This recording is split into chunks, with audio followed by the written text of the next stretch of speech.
கிறிஸ்து சுவிசேஷ ஆலயத்திலிருந்து 5 நிமிட தியானம். தினம் ஒரு வேத வசனத்திற்கு உங்களை அன்போடு கூட நான் வரவேற்கிறேன். இன்றைக்கு நாம் தியானிக்கும்படியான வேத வசனம் 89ஆம் சங்கீதத்திலே 15ஆம் வசனம். கம்பீர சத்தத்தை அறியும் ஜனங்கள் பாக்கியமுள்ளவர்கள். கர்த்தாவே, அவர்கள் உம்முடைய முகத்தின் வெளிச்சத்தில் நடப்பார்கள். கம்பீர சத்தத்தில் அநேக சத்தங்களை கேட்கிறோம்.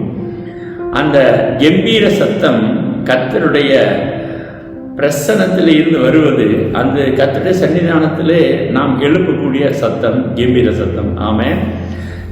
சங்கீதம் 118ஆம் சங்கீதத்தில் 15ஆம் வசனம் சொல்கிறது, நீதிமான்களுடைய கூடாரங்களில் இரட்சிப்பின் கம்பீர சத்தம் உண்டு, கர்த்தரின் வலதுகரம் பராக்கிரமம் செய்யும். ஆமென்.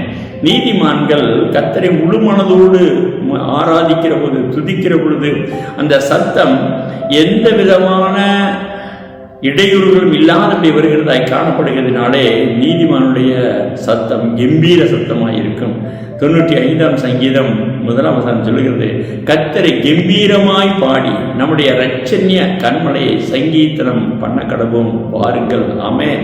ஏன்னா கர்த்தர் அந்த துதியில மகிமைப்படக்கூடிய ஆண்டவர். அந்த கம்பீர சத்தத்திலே தேவனுடைய வல்லமை இறங்கி வருகிறது. ஆமென். அதனாலதான் ஏசாயா 12ஆம் அதிகாரம் 6ஆம் வசனம் சொல்கிறது, சீயோனில் வாசமாய் இருக்கிறவளே, நீ சத்தமிட்டு கம்பீரி, இஸ்ரவேலின் பரிசுத்த உன் நடுவில் பெரியவராய் இருக்கிறார். ஆமென்.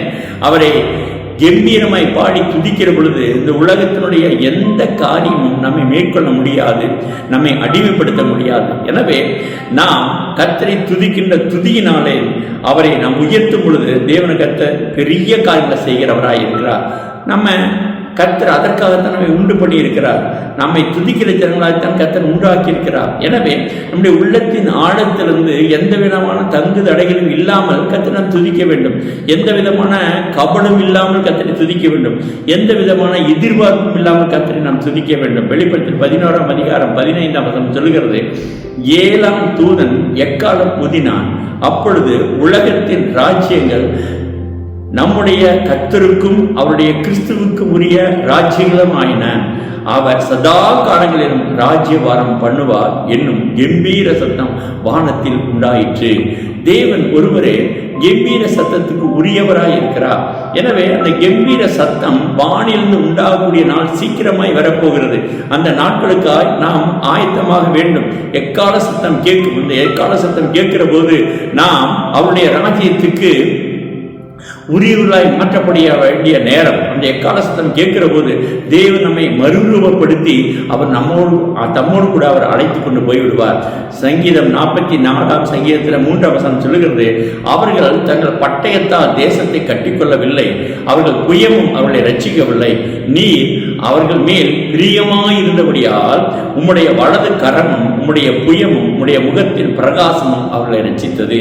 நமக்கு கர்த்தர் முகத்தின் பிரகாசத்தை வைத்திருக்கிறார். ஆமென். எனவேதான் இந்த வசனம் சொல்கிறது, கம்பீர சத்தத்தை அறியும் ஜனங்கள் பாக்கியவான்கள், பாக்கியமுள்ளவர்கள். கர்த்தாவே, அவர்கள் உம்முடைய முகத்தின் வெளிச்சத்தில் நடப்பார்கள். வெளிப்படுத்தல் 21ஆம் அதிகாரம் 23ஆம் வசனம் சொல்லுகிறது, நகரத்திற்கு வெளிச்சம் கொடுக்க சூரியனும் சந்திரனும் அதற்கு வேண்டுவதில்லை, தேவனுடைய மகிமையே அதை பிரகாசித்தது, ஆட்டுக்குட்டியானவரே அதற்கு விளக்காய் இருக்கிறார். அந்த தேசத்துக்கு நாம் போகிறோம். எனவே நாம் கம்பீர சத்தமிட்டு கர்த்தரை துதிக்கும் பொழுது கர்த்தர் தம்முடைய ராஜ்யத்துக்கு உரியவளாக நம்மை மாற்றி விடுவார். ஆமென். பிரியமானவர்களே, எல்லா கர்த்தரை உள்ளத்தின் ஆழத்தின் கம்பீரமாய் துதிப்போம். அவர் தன்னுடைய பர்வதத்திலிருந்து ஒலிக்கக்கூடிய எக்கால சத்தத்தை நாம் கேட்கலாய் மாற்றப்படுவோம். அவருடைய ராஜ்யத்திலே அவரே பிரகாசமாய் இருக்கிற, வெளிச்சமாய் இருக்கிற அந்த ராஜ்யத்துக்குள்ளாய் நாம் பிரவேசிப்போம். செபிக்கலாமா? மகா இரக்கம் கிருபையினால எங்கள் ஜீவனுள்ள நல்ல பிதாவே, கம்பீர சத்தமாய் உம்மை துதிக்க கர்த்தர் கிருபை செய்வீராக. ஆண்டவரே, எக்கால சத்தம் எழும்புகிற பொழுது நாங்கள் ஆயத்தமாகி ஆண்டவரே வெளிச்சமாய் இருக்கக்கூடிய உம்முடைய ராஜ்யத்துக்கு நாங்கள் வரத்தக்கதான கிருபை தருவீராக. நீரே வெளிச்சமாய் விளக்காய் இருக்கிறதுக்காக உமக்கு நன்றி சொல்லி உம்முடைய நாமத்தை மையப்படுத்துகிறோம். இந்த பூமியில ஆண்டவரே நமக்கு துதிக்க, ஸ்தோத்தரிக்க, ஆராதிக்க, நாமத்தை மையப்படுத்த உமக்கு சாட்சியாக ஜீவிக்க கர்த்தர் கிருபை செய்வீராக. இயேசுவின் நாமத்தில் ஜெபிக்கிறங்க ஜீவனுள்ள நல்ல பிதாவே. ஆமென். God bless you. கர்த்தர் உங்களை ஆசீர்வதிப்பாராக. ஆமென்.